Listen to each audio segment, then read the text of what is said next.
வணக்கம். இது நியூஸ் ஃபர்ஸ்டின் மதிய நேர பிரதான செய்தி. உங்களோடு இணைந்து கொள்ளும் நான் டில்ஷாட் தேவதாசன். முதலில் தலைப்புச் செய்திகள். மழையுடன் கூடிய வானிலையினால் 13 பேர் உயிரிழப்பு, மேலும் ஒருவர் காணாமற் போயுள்ளதாக தகவல். பாதிக்கப்பட்டவர்களுக்கான உதவிகளை வழங்க முப்படையினர் தயார் நிலையில். நாட்டை சூழவுள்ள கடற்பரப்பு கொந்தளிப்பாக காணப்படுகின்றமையினால் கடற்தொழிலை தவிர்த்துக் கொள்ளுமாறு மீனவர்களிடம் கோரிக்கை. இந்தியாவின் புதிய மாநிலமாக உதயமாகியுள்ள தெலுங்கானா மாநிலத்தின் முதலாவது முதலமைச்சராக கே சந்திரசேகர ராவ் இன்று பதவியேற்பு. இனி விரிவான செய்திகள். மன்னார் முதல் கொழும்பு ஹம்பாந்தோட்டை ஊடாக பொத்துவில் வரையான கடற்பிராந்தியங்களில் காற்றின் வேகம் மணித்தியாலத்திற்கு 70 தொடக்கம் 80 கிலோமீட்டர் வரை அதிகரிக்கலாம் என வளிமண்டலவியல் திணைக்களம் அறிவுறுத்தல் விடுத்துள்ளது. இந்த கடற்பிராந்தியங்களில் கடும் மழை பெய்வதற்கான சாத்தியம் உள்ளதாகவும் சில சந்தர்ப்பங்களில் கடல் கொந்தளிப்பாக அமையலாம் எனவும் திணைக்களம் விடுத்துள்ள வானிலை முன்னறிவித்தலில் குறிப்பிடப்பட்டுள்ளது. இதுகுறித்து மீனவர்களும் கடற்தொழில் தொழிலில் ஈடுபடுவோரும் விழிப்புடன் செயற்பட வேண்டும் என வளிமண்டலவியல் திணைக்களம் மேலும் குறிப்பிட்டுள்ளது. கொழும்பு, கம்பகா, களுத்துறை, காளி, மாத்தறை, ரத்தினபுரி ஆகிய மாவட்டங்களில் தொடர்ந்து மழையுடன் கூடிய வானிலை நீடிக்கும் என வளிமண்டலவியல் திணைக்களம் கூறியுள்ளது. சில பகுதிகளில் 100 மில்லிமீட்டருக்கும் அதிகமான மழை வீழ்ச்சி பதிவாகலாம் எனவும் திணைக்களம் எதிர்வு கூறியுள்ளது. நாட்டில் நிலவுகின்ற கடும் மழையுடன் கூடிய சீரற்ற வானிலையினால் 13 பேர் உயிரிழந்துள்ள அதேவேளை ஒருவர் காணாமல் போயுள்ளனர். களுத்துறை, தலங்கம மற்றும் புலத்சிங்கள ஆகிய பகுதிகளில் மண்மேடு சரிந்து வீழ்ந்தமையினாலேயே இவர்கள் உயிரிழந்துள்ளதாக போலீஸ் ஊடக பேச்சாளர் சிரேஷ்ட போலீஸ் அத்தியட்சகர் அஜித் ரோஹன தெரிவிக்கின்றார்.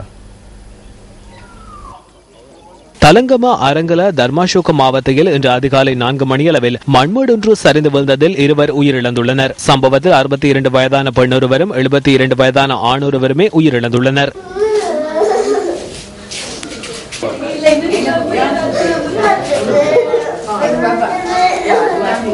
இதேவேளை கடவத்தை மாவரமண்டிய பகுதியில் இன்று அதிகாலை 3:30 அளவில் 3 வாகனங்கள் நீரில் மூழ்கியுள்ளன. முச்சக்கர வண்டியொன்றும் வேனொன்றும் காரொன்றுமே இவ்வாறு நீரில் அள்ளுண்டு சென்றுள்ளதாக எமது செய்தியாளர் தெரிவித்தார்.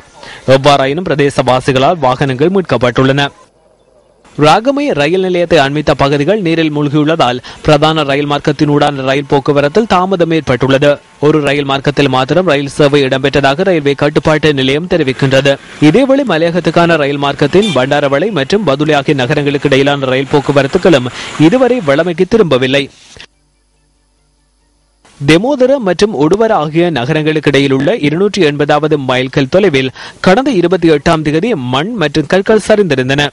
இதனால் சுமார் 120 அடி உயரத்துக்கு கற்கள் மற்றும் மண்கள் நிரம்பி இருந்தது. ரயில் மார்க்கத்தில் சரிந்துள்ள மண் மற்றும் கற்களை அப்புறப்படுத்தும் நடவடிக்கைகள் தொடர்ந்து முன்னெடுக்கப்பட்டு வருகின்றன. இதேவேளை கடும் மழையுடன் கூடிய வானிலையினால் பாதிக்கப்பட்டுள்ள மக்களை மீட்பதற்காக 2 ஹெலிகாப்டர்கள் ஈடுபடுத்தப்பட்டுள்ளதாக விமானப்படை தெரிவிக்கின்றது. மேலும் பல குழுக்கள் தயார் நிலையில் உள்ளதாக கடற்படையின் ஊடக பேச்சாளர் கோசல வர்ணகுல சூரிய தெரிவிக்கின்றார். பாதிக்கப்பட்டவர்களுக்கான ஒத்துழைப்புகளை வழங்கும் நோக்கில் 2 ராணுவ குழுக்கள் தயார் நிலையில் உள்ளதாக ராணுவத்தினர் குறிப்பிடுகின்றனர். தேவைக்கேற்ற விதத்தில் இந்த ராணுவ குழுக்கள் ஈடுபடுத்தப்பட உள்ளதாக ராணுவ ஊடக பணிப்பாளர் பிரிகேடியர் ஜெயநாத் ஜெயவீர தெரிவிக்கின்றார்.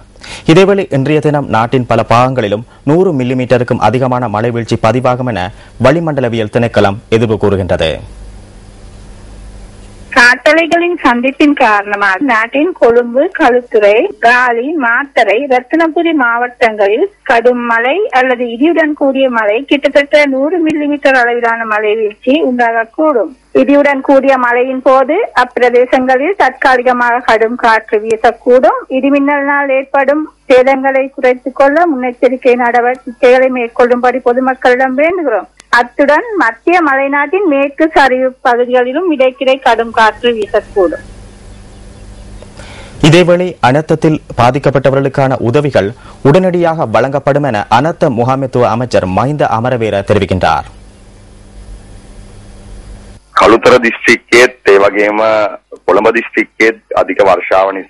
களுத்துறை, கொழும்பு ஆகிய மாவட்டங்களில் ஏற்பட்டுள்ள மழையுடன் கூடிய வானிலையினால் உயிரிழந்தவர்கள் மற்றும் காயமடைந்தவர்களுக்கு தேவையான அனைத்து நடவடிக்கைகளும் முன்னெடுக்கப்பட்டுள்ளன. பாதிக்கப்பட்டுள்ள மக்களை மீட்டெடுக்கும் பணிகள் முப்படையினரின் ஒத்துழைப்புடன் தற்போது முன்னெடுக்கப்பட்டு வருகின்றன. அனைவரிடமும் உயிரை பாதுகாத்துக் கொள்வதே எமது முதலாவது நோக்கமாக இருக்கின்றது. பாதிக்கப்பட்டுள்ளவர்களுக்கு உதவிகளை வழங்குவதற்கான நிதி அமைச்சினால் ஒதுக்கீடு செய்யப்பட்டுள்ளது. அனைவருக்கும் உணவுகளை வழங்குமாறு நாம் அதிகாரிகளுக்கு பணிப்புரை விடுத்துள்ளோம். පළවෙනි වේලේ ඉඳලා සියලුම දෙනාට කෑම බීම ලබා දෙන්න කියන දැනුම් දීම මේ වන විටත් සියලුම නිලධාරීන් වෙත ලබා දීලා තිබෙනවා. எதிர்வரும் 24 மணித்தியாலங்களுக்கான வானிலை தொடர்பான தகவல்கள் அடுத்து.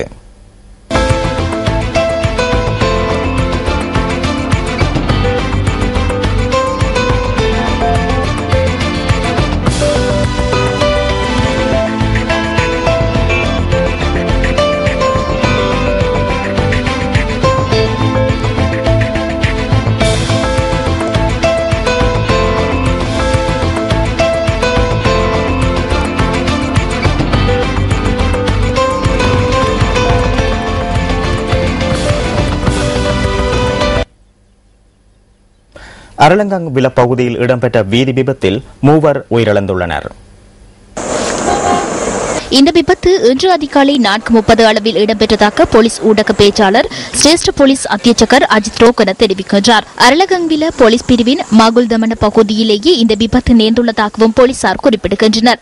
இந்த விபத்தில் மேலும் 8 பேர் காயமடைந்துள்ளனர். மஹிங்கனி பகுதியில் இடம்பெற்ற திருமண நிகழ்வு ஒன்றிற்கு சென்றுவிட்டு மீண்டும் வீடு திரும்பிக் கொண்டிருந்த சந்தர்ப்பத்திலேயே இந்த விபத்து நேர்ந்துள்ளது.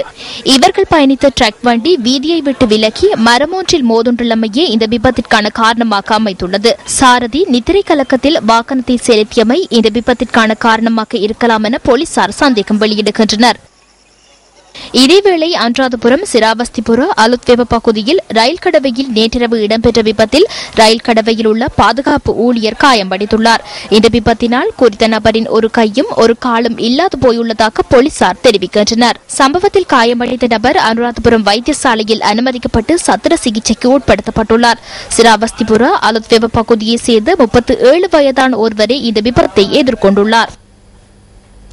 ஸ்ரீலங்கா சுதந்திர ஊழியர் சங்கத்தின் ஹட்டன் கிளை நேற்று ஆரம்பித்து வைக்கப்பட்டது.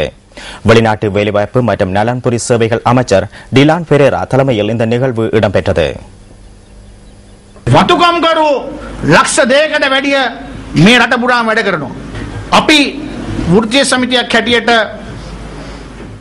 இந்த நாட்டில் சுமார் 2 லட்சத்திற்கும் அதிகமான தோட்ட தொழிலாளர்கள் வேலை செய்கின்றனர். நாங்கள் தொழிற்சங்கம் என்ற ரீதியில் முறையான தொழிற்சங்கம் ஒன்றை வலுப்படுத்துகின்றோம். அதனை வலுப்படுத்தும் வேலை திட்டம் ஒன்று முன்னெடுக்கப்படுகின்றது. எமது அரசாங்கம் இருக்கின்ற போது, அரசாங்கத்தின் தலைவர் ஜனாதிபதியாக இருக்கின்ற போது, எமது கட்சியின் தொழிற்சங்கத்தின் ஊடாக தோட்டப்புற மக்களுக்கு தேவையான அனைத்தையும் பெற்றுக் கொடுக்க பணியாற்ற வேண்டும். வலுமிக்க அரசாங்கம், வலுமிக்க தலைவர். எமது தொழிற்சங்கத்துடன் ஒன்றிணைந்து கொள்ளும் முறையில் எமது தொழிற்சங்கத்தை கட்டியெழுப்பும் முறையிலேயே நாம் இதனை கட்டியெழுப்ப சிந்தித்துள்ளோம்.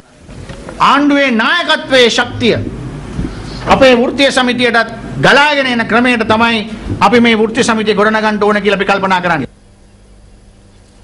பாடசாலை சேவையில் ஈடுபடும் வாகனங்களை ஒழுங்குபடுத்துவது தொடர்பில் ஆராய்வதற்காக குழு ஒன்றை நியமித்துள்ளதாக தனியார் போக்குவரத்து சேவைகள் அமைச்சர் CB ரத்நாயக்க தெரிவிக்கின்றார்.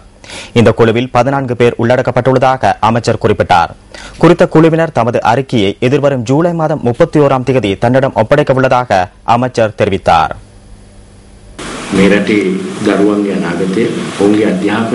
இந்த நாட்டில் உள்ள குழந்தைகளின் கல்வியை முன்னோக்கி கொண்டு செல்ல தேவையான பாதுகாப்பை வழங்குவது அரசாங்கத்தின் பொறுப்பாகும்.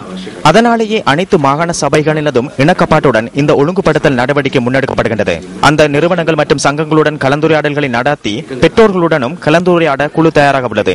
இந்த குழு 5ஆம் தேதி கூட உள்ளது. கூட்டம் கூடியதன் பின்னர் கருத்துக்களை ஒன்று திரட்டி கொள்கைகளை வகுத்து ஜூலை மாதம் 31ஆம் தேதி அனைத்து நடவடிக்கைகளும் பூர்த்தி செய்யப்படும். 0114 896 896 www.newsfirst